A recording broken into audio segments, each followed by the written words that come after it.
வணக்கம், வாழ்க வளமுடன். ஆதியா ஆர்கானிக்ஸ், ராம்பாக்கம் பார்த்தசாரதி பேசுகிறேன்.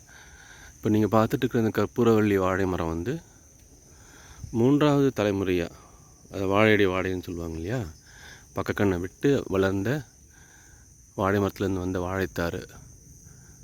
இதில் வந்து நீங்கள் எவ்வளோ சீப்பு இருக்குதுன்னு பாருங்கள்.